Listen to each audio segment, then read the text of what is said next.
advertir que es una pequeña muestra, porque la inmensa mayoría de los medios de información, que en realidad son medios de manipulación, están abiertamente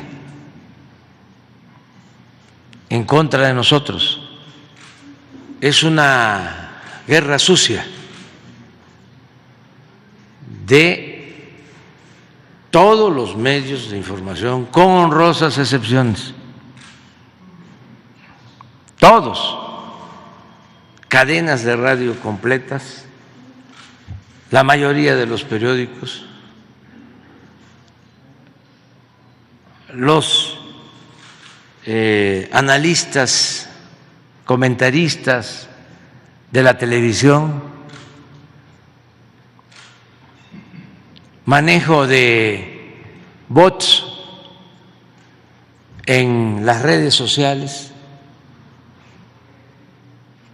la utilización de millones de pesos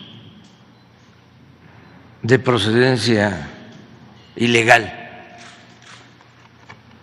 incluido dinero del gobierno de Estados Unidos, para atacar al gobierno que represento.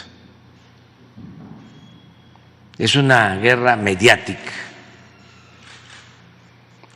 Antes los golpes de Estado los preparaban con guerras mediáticas, los justificaban con guerras mediáticas. El caso de México, más triste y representativo a la vez, fue lo que le hicieron a Francisco I. Madero, con todos los medios en contra, ridiculizándolo, tratándolo de loco, de espiritista. A su hermano le pusieron el apodo de el ojo parado a Gustavo Madero, porque tenía un ojo malo. Y era una campaña de todos los días en contra, con mucho dinero también, de los oligarcas de la época y de los fifís de entonces. Había un fondo que manejaba Limantur, que se le llegó a conocer como el fondo de los reptiles. Es decir, una partida del presupuesto con ese propósito, para subvencionar, se llamaba entonces, lo que ahora se conoce como chayote, a los medios periodistas que mantenían a sueldo, prensa vendida o alquilada. Entonces, algo parecido se está presentando en la actualidad. Y subrayo, repito, hay excepciones honrosas, como siempre. Yo diría que ahora en ese sentido hasta más, porque en el tiempo del Porfiriato, cuando tenían el control absoluto de los medios, era muy difícil hacer periodismo en México. Por eso son héroes Filomeno Mata, Daniel Cabrera, del Diario del Hogar, de el aguizote, porque les tomaban las imprentas, se las decomisaban y a la cárcel, a la famosa cárcel de Belén. Pero muy pocos, otros tenían que irse a hacer el periodismo desde Estados Unidos, como fue el caso de los Flores Magón, que desde allá hacían el periódico Regeneración y lo mandaban de manera clandestina y se distribuía en los pueblos, en las minas, en las comunidades indígenas. No podían hacer periodismo en México porque se aplicaba la ley fuga. Y en Estados Unidos, que los detenían, podían, con suerte, en aquel entonces, porque también allá las cosas han cambiado mucho, en aquel entonces podían conseguir una libertad condicionada bajo una fianza y eran juzgados por jueces en su mayoría rectos, y así entraban pero podían salir, y acá era perder la vida. Entonces ahora también hay que decir que no es lo mismo, que se puede hacer periodismo en México, no hay que irse a hacer el periodismo a Estados Unidos, al menos porque el Estado no persigue a periodistas, no hay represión del Estado hacia la prensa, hay libertad absoluta. Por eso es esta campaña, porque a nadie se le molesta, se le amenaza, se garantiza el derecho a disentir. Pero sí es importante que la gente sepa que estamos enfrentando esta guerra sucia instrumentada por la mayoría de los medios de manipulación. Es decir a la gente, ojo, mucho ojo, no te dejes engañar, no te dejes manipular, que no logren que te comas diariamente un plato de mentiras cuando estés escuchando la radio, cuando estés escuchando la cadena de radio, ¿cómo es la que se llama? La del señor Azcárraga, Radio Fórmula, que abres con Ciro y tienes luego a López Dóriga y luego a Cárdenas, ¿cómo se llama? El Pepe Cárdenas. Ese tiene problemas conmigo desde hace 30 años. Me hizo una vez una entrevista en 1988, cuando era yo candidato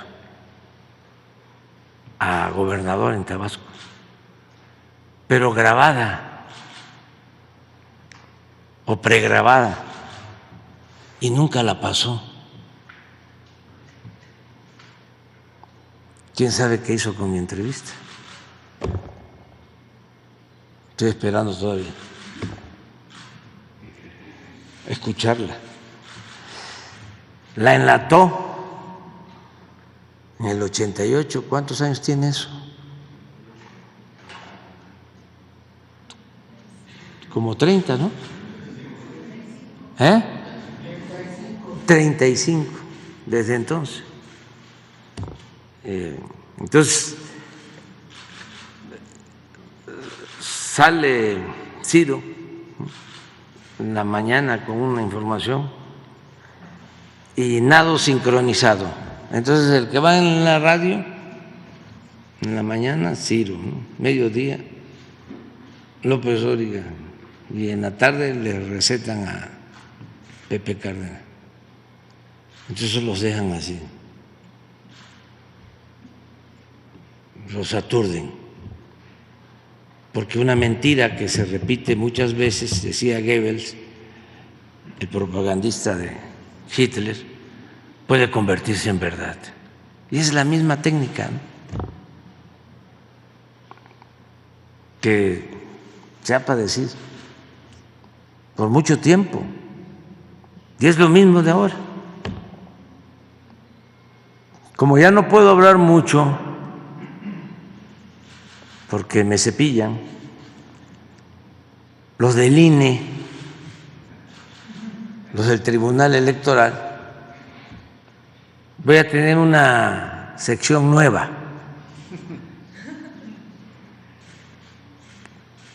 que se va a llamar, a ver si me ayudan con el nombre, ¿no? Yo estoy proponiendo que se llame, no lo digo yo, y nada más lo ponemos aquí, ¿sí? O sea, de lo que dicen, para que la gente tenga información, porque también sucede, sería importante, hace como 5 días o 6, en El Economista salió una información sobre cuántos mexicanos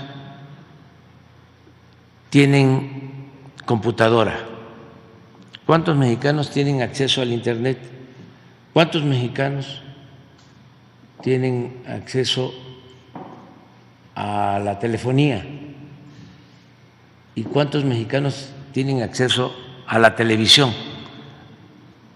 Van a ver de que hay muchos que no tienen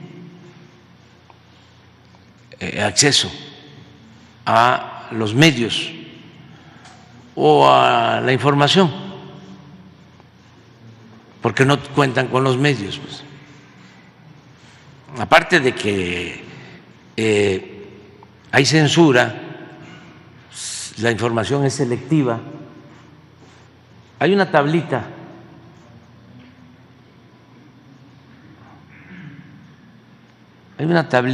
sobre unas gráficas.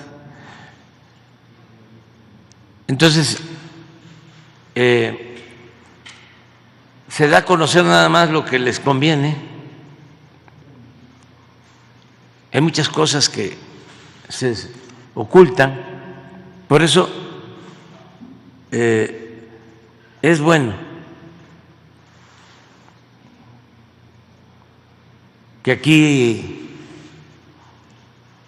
se transmitan noticias importantes para que la gente se informe más. A lo mejor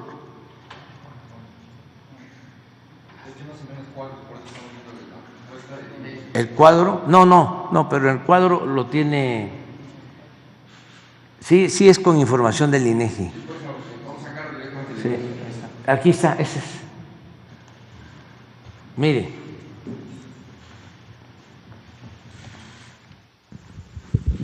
esto es para tener una idea, ¿no?,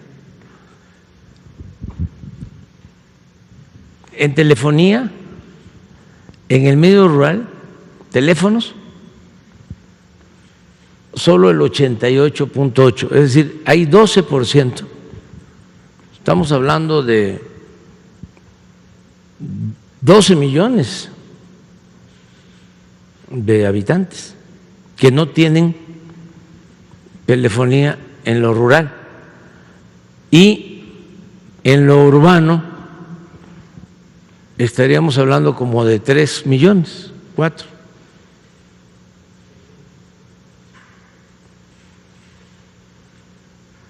Que no tienen teléfono. La televisión en lo rural llega al 81%, 81.7%.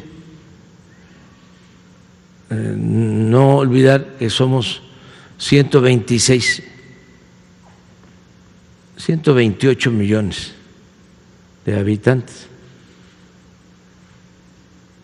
Es decir,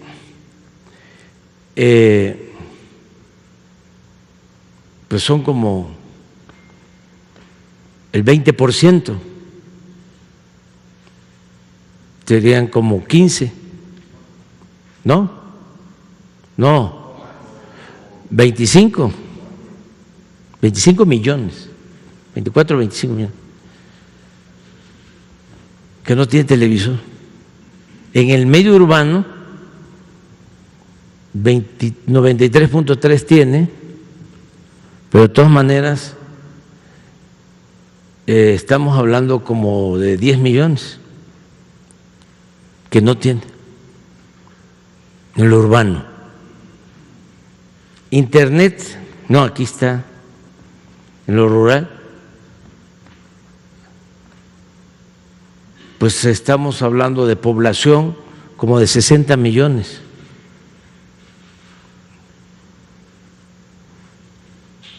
Un poco más, 70, que no tiene.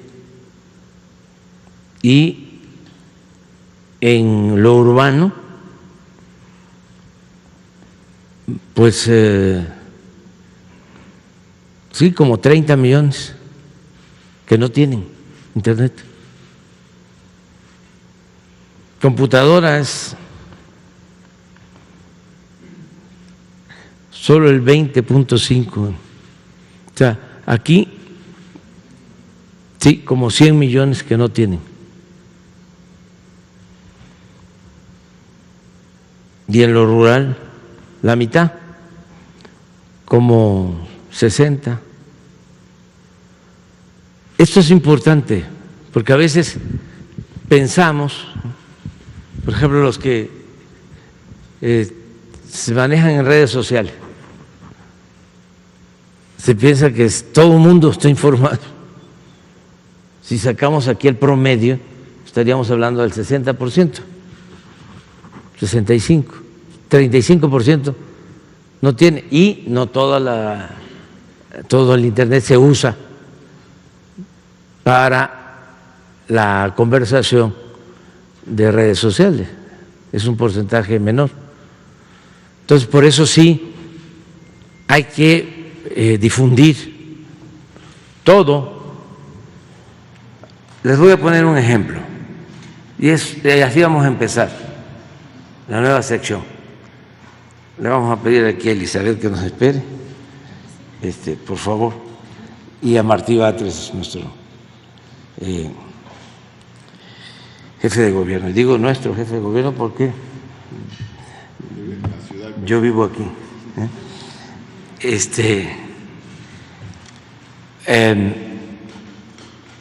Les voy a poner algo que dijo Fox el lunes. No lo dije yo, para que no me vayan a cepillar, sí. No lo dije yo. Vamos a empezar. Pero esto ayuda mucho a comprender el fondo de nuestras diferencias, el por qué somos distintos. Como existen dos corrientes de pensamiento, dos maneras distintas, contrapuestas de concebir a México y al mundo, dos proyectos distintos y contrapuestos de nación. Eso es lo que está en el fondo de todo el debate. Y qué bueno que haya definiciones, quién está con quién, que no haya simulación, toda esta corriente manipuladora que utilizaron en los últimos tiempos de la llamada sociedad civil, de los independientes, de los que no tienen partido, cuando en realidad pues todos tenemos una postura política. Es también falso eso de que no me interesa la política. A ver si ponemos a Bertolt Brecht, sí, del no político.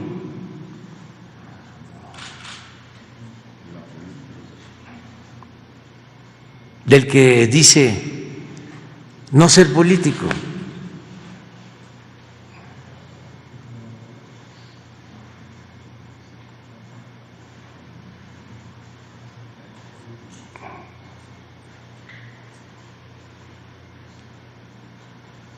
Antes de poner a... Fíjense lo que dice Bertolt Brecht. El peor analfabeto es el analfabeto político. No oye, no habla, no participa de los acontecimientos políticos, no sabe que el costo de la vida, el precio de los frijoles, del pan, de la harina, del vestido, del zapato y de los remedios dependen de decisiones políticas.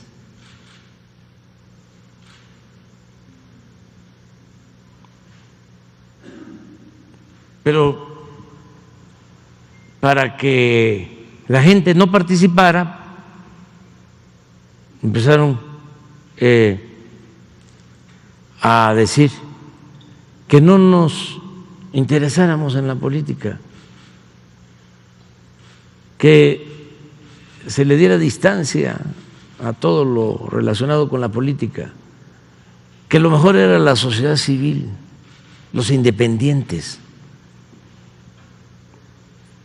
Puro cuento. Cuando todos, ¿se acuerdan cómo decía Carmen Aristegui que era independiente? Y engañó a muchísima gente de que representaba a la sociedad civil. Representan al conservadurismo, a la derecha, y no hay ningún problema por eso. Lo que está mal es la hipocresía. El decir una cosa y hacer otra,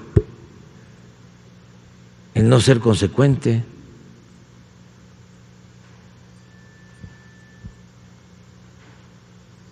El finado Fidel Velázquez del PRI decía: soy charro, ¿y qué? Pero en cambio los del PAN se dan baños de pureza y su doctrina verdadera es la hipocresía. es mejor, ¿no?, que todos nos definamos, que andar ahí como el robalo, que es el único pez que se maneja en dos aguas. No a la política robalera, definirnos. ¿Cómo se define Fox? Ahora sí, no lo digo yo.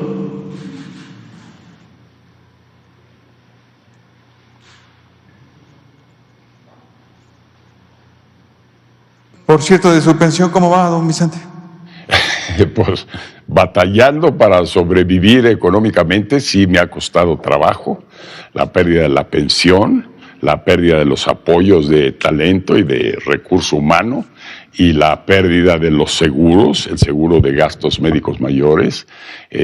Andan sobre 100,000 pesos mensuales a mi edad, el seguro de gastos médicos mayores, yo ahora tengo que pagarlo yo. Y la gente dirá, pues qué bueno que lo pague usted. Pues no es así. Los presidentes deben de tener tranquilidad, los expresidentes igual. Sucede en todo el mundo, no hay que mandarlos a la hoguera porque luego se portan mal. ¿Ese derecho entonces debe ser restituido después del 2024? Sin duda. Igual que la libertad en la cuestión de sueldos y salarios o la competitividad en los sueldos y salarios. ¿Deberá entonces AMLO recibir esa pensión? Ese cuate no necesita, si él dice que vive sin nada, entonces la pensión ya la tiene, ya se hizo justicia a sí mismo. ¿Se irá a su rancho? Yo creo que sí, va a ser tal la derrota tan inesperada para él que le rompe todos los planes que pudo haber tenido de continuidad. En todo caso, ¿el próximo presidente o presidenta deberá investigar a AMLO para legitimizarse? Seguro. Y debe ser un golpe inmediato y rápido. No solo él, los otros ratas que andan ahí. Por violaciones no solo de robar dinero, por violaciones flagrantes a la Constitución. Usted que ha estado en el mismo lugar, don Vicente, ¿los generales le ordenaban qué hacer?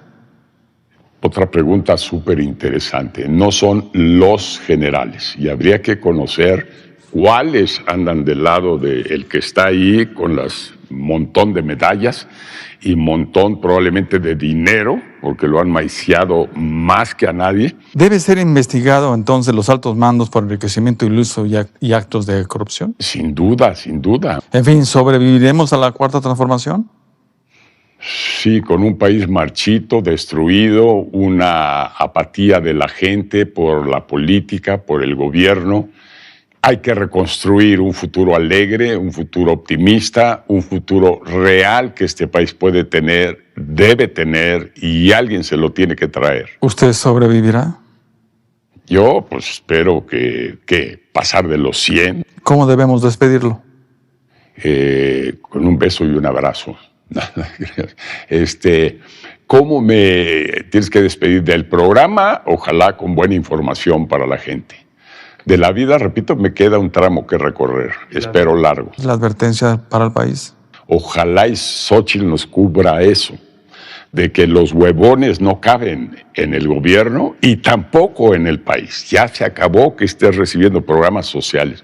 A trabajar, cabrones, como dice Xóchitl. A ver, repite eso último. Eso está interesante. No.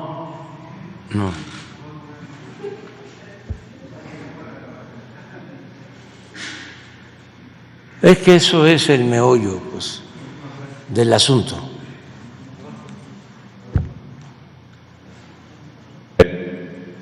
Eso, de que los huevones no caben en el gobierno y tampoco en el país. Ya se acabó que estés recibiendo programas sociales. A trabajar, cabrones, como dice Xóchitl. Ahí está. Bueno. INE, IFE, ya me di por notificado. No voy a decirlo yo. Bueno, ahora.